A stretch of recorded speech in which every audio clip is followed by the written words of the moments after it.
Hi friends, it's Anne here, and today's video is going to be a little bit different. I thought I would do a video where I show how I, for the most part, edit a photo before I put it in Instagram. Now, I don't do this all the time. I usually try and note when a photo is edited with Photoshop. Sometimes I do have Facetune. I might use Facetune. Sometimes I don't edit at all, and again, I usually say that. So I've actually already filmed this video, but the audio was terrible. So I'm gonna try and use the footage, and then I'm filming it, or I'm adding a voiceover to it.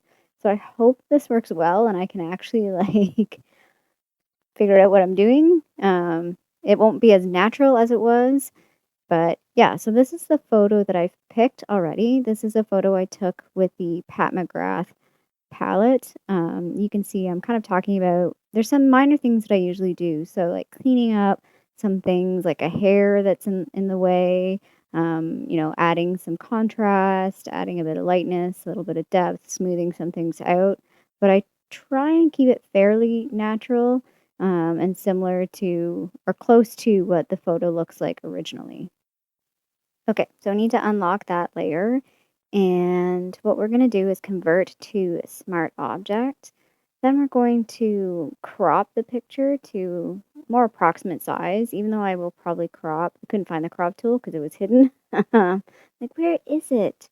And if you mouse over and press, you'll see the different tools. So I normally crop the picture to just the eye so I can show, you can focus in on the eye makeup and it looks like all those other Instagram photos you see with the close up of an eye shot to show the makeup.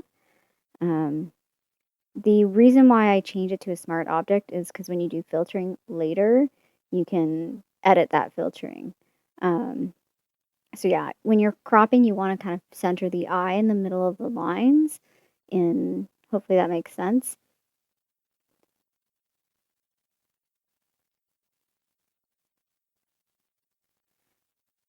Then I changed my mind and I realized I kind of wanted to angle the photo a little differently. So I noticed a lot of people use or put their photos on a bit of an angle. I feel like that's a bit of an eye trick. It makes things, I don't know, just look a little more professional, a little more interesting than straight on. Although sometimes I just leave it straight on. One of the photos I did post, so I do eventually post this on Instagram. Actually, it's up there right now. One of them is a bit more straight on. All the rest of them I angled ever so slightly. So yeah, just cropping it and keeping my eye sort of in the center. The crop is going to be a bit different on Instagram as well. I kind of keep it a little bit bigger in Photoshop while I'm editing, and then the crop usually is a little bit closer within Instagram. So here we're using the Camera Raw filter. It's a little slow when you're doing a smart object because it keeps like everything in memory sort of thing. But I'll up the exposure a little bit, remove some of the shadows, increase some of the vibrance. Um, Sometimes I like to deepen the blacks a little bit more, adds a bit of contrast. And then the texture, we can move the texture down. I mean, we can move it all the way down, but that looks very unnatural and it's very obvious. So we're just going to move it down a little bit because we do need to add some sharpness back into this later as well. So you can see the difference between the original, kind of flip back and forth just to see, yeah, the exposure was maybe a little too much, made it a little too washed out. So I'm happy with that. So you can see that the camera raw filter is down there and you can actually edit that. So adding a new layer, and I'm being really good in this video and I'm naming my layers right from the beginning. So this is a sharp layer. I'm just adding some sharpness back into um, the photo, specifically around the eyelashes. So again, this is something that if I was using Facetune, I would do that as well. Um, Even on a photo where I didn't add like blur or anything like that, just sometimes adding a bit of the sharpness back into some areas where you want to highlight is helpful. I do that too with my thumbnails. I will add some sharpness to areas that I want to stand out a little bit more. So you can see the difference there, hopefully. It's very, very subtle. So in the next layer, I'm going in with Hue and Saturation. I think I am doing the whiteness of my eyes on this one. So you take the layer that's white and you will fill it in black. I kind of did this in an awkward way. I normally do the settings first. So even though I'm moving these settings and you can't see anything, it's because I changed that colored layer from white to black. But what we're going to do is paint in sort of the whiteness of the eyes. So we'll get a brush, which is way too small at 1 pixel. And we're going to start painting it. And then I realized, like, I'm painting this in, and like, why was this so strong? And I realized I had, like, the wrong kind of brush. But we'll fix this later. It usually looks a bit rough when you're doing this in the first place anyway. Usually not quite this bad, though, because I realized I was like, why? Why is my paintbrush so hard? Yeah, that's where I figured that out. I should be using a soft rounded brush so the edges are a bit softer. And it's okay if you're messy in this step because you can flip back and forth between the white and the black and you can clean up your edges. So yeah, here I'm going to flip to the black and then fix up where I didn't want to actually lighten it. So it's almost like erasing the effect.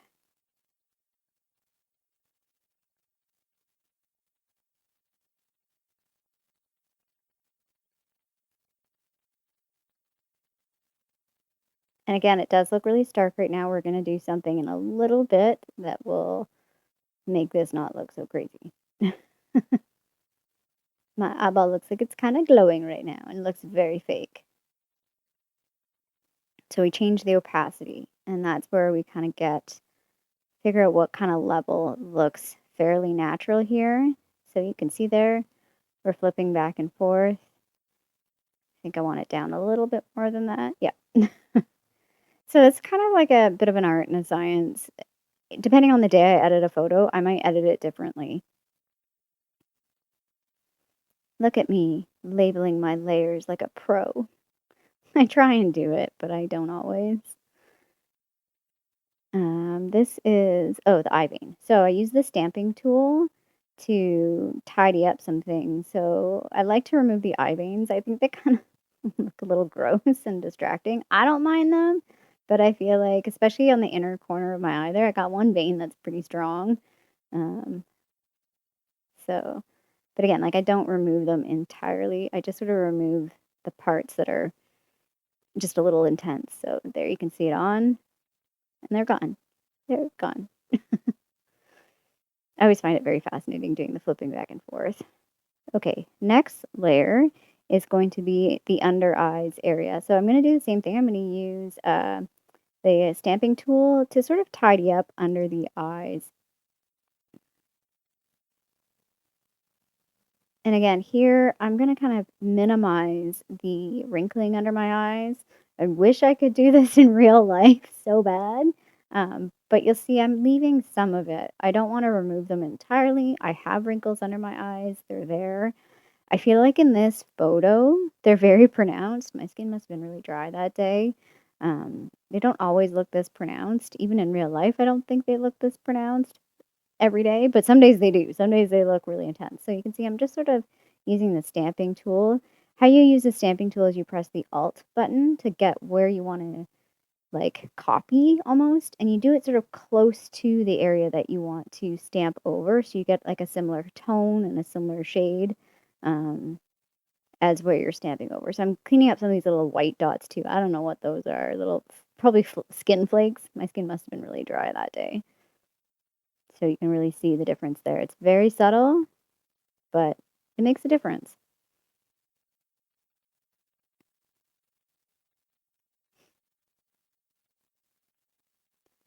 So I'm going to do that actually up on the upper part as well and tidy up my eyebrows. So y'all know I have the worst eyebrows ever. Probably should have trimmed some of these hairs as well. So I'm just going to tidy up the hairs that I should have trimmed and plucked. We're going to do something else a little bit later, although I didn't do a great job on this photo with that, but we'll talk about that later. So yeah, I'm just tidying up those little hairs, making those little wispy hairs that I should have plucked out earlier. And tidying up some of the little, you can see some of the dry skin flakes. Just tidying some of it up. Again, not getting rid of everything entirely, but just kind of getting rid of some bits that are distracting.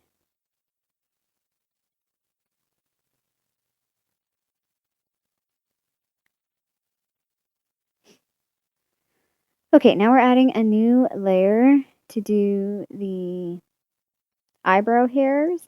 And again, I didn't do a great job on this. I sometimes do this different ways, but oh, I realized I hadn't saved this file yet. So need to save the file. I do that all the time. I'll work for like 15, 20 minutes without saving a file. So bad. Save your files, people. Control F. Save your files. Okay, yeah, we're gonna do eyebrow hair differently. We're gonna do it kind of like the hue and saturation level. So this is what I normally do is you want to see what your color is gonna look like. Again, we're gonna do what we did before and use the black and then paint. So the whole picture won't be this color. And then if you get this wrong, like I think I got the color a little off, you can go back and fix this later. So I'm just trying to get a shade which I think might be useful for my eyebrow hairs. So we'll take that white layer and then fill it black. And now we're going to take a brush. This is where I was trying to find the brush. There's another brush that I use. I try and find a brush that's like a bit more of like a hair stroke like brush. I really find the brushes difficult. If someone out there is like a Photoshop expert and you know how to sort your brushes out better, please let me know because I don't like the way the brushes are. It drives me crazy. So you'll see we're going to start painting these in and it's going to, oh, right. I'm painting black on black. So yeah, let's fix that. Yeah, this was way too intense. Way too intense. So drop down the opacity. Yeah, still don't like that. I think, yeah, Control Z. Control Z is how you undo. Sometimes forget my keyboard shortcuts and have to go to the menu. So I'm just basically trying to tidy up my brows a little bit. Again, it's subtle when you see it at the end, but it makes a difference. And one of the reasons why is I feel like if I fill my eyebrows in too strongly, they look too strong in person, yet in a photo, it looks better when they're more filled in. Um, so that's kind of what I'm doing right now is I'm sort of just adding in hair. Um, Sometimes I just use like a soft round brush and make it really small and do like individual strokes. This, yeah, was not the best job. I'm not gonna lie. It was kind of when I was doing this, it's like, when you're doing your makeup and you're trying to fix a mistake. That's kind of where I was at with this one. I was like, I can make it work. I can make it work. As Tim Gunn says, make it work. I mean, if I really hated this, I could just scrap this layer and start over again.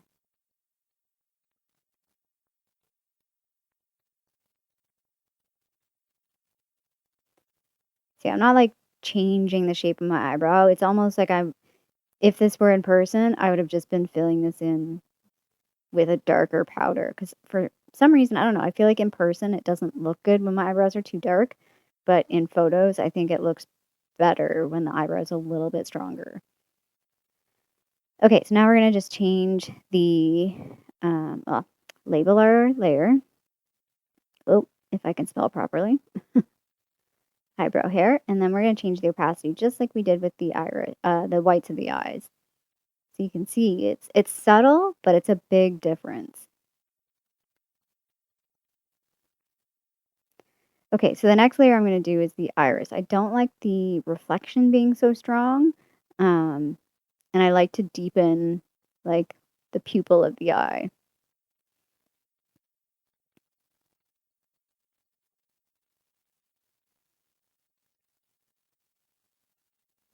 Eyeball. I think I couldn't think of pupil and iris. I was like totally like, I don't know these words. There we go. You have to click on the white box to fill it black. Get ourselves a soft round brush.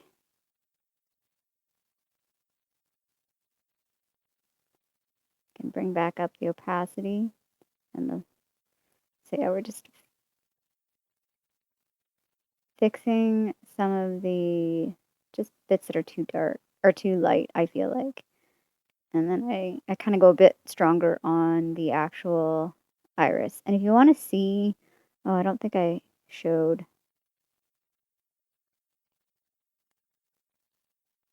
Okay, moving on to lashes.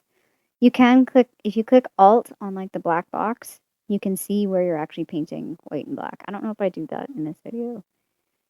Okay, so I'm just kind of deepening the lash line a little bit on this. Oh, I think I do.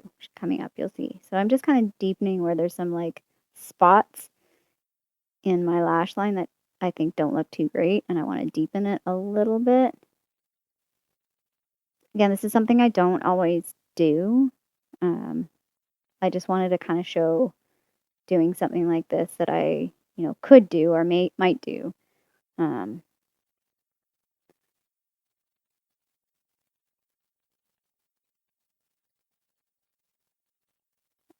of started adding at the bottom, and I was like, nope, that doesn't look great. So let's not do that.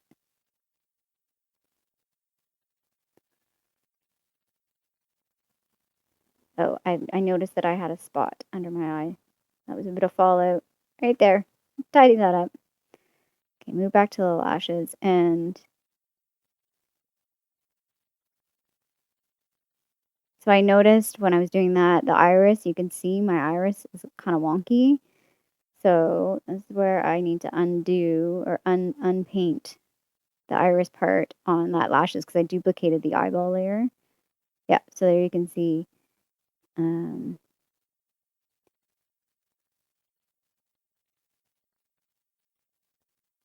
need to change. What was it I needed to do? Get a hard brush. There we go. There we go. I was doing the pressure brush. So like I'm basically erasing that layer a little bit. So that looks a little bit better. There we go.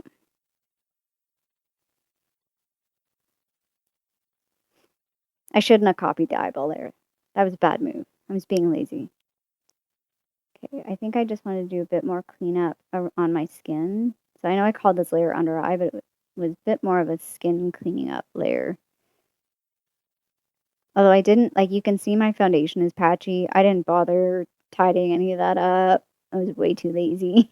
I moved the whites of the eyes down a little bit. It was just a little too strong. Okay, so I'm just going to go and show it side by side. So this takes me a little bit to do this. So we're probably going to jump ahead. What I ended up doing was grouping these so I can turn them all on and off. So you can see basically everything I added. If I turn it off, there's the original. The original almost looks weird now. It's like, why is there like weird spots and things showing? Okay, I'm just going to jump ahead to showing the side by side because it took me forever to like figure out how I wanted to do this. Okay, so here we are with the two eyeballs side to side. The left side is the original side. The right side is the edited side. So hopefully you can see like it's not a whole lot different. It's some minor changes, but it's still edited. Like obviously my eyeball is not that white. I have more veins in my eyeballs. I have more wrinkles. My skin was flaky with little dry bits all over it. But this is a common example of how I would edit a photo for Instagram.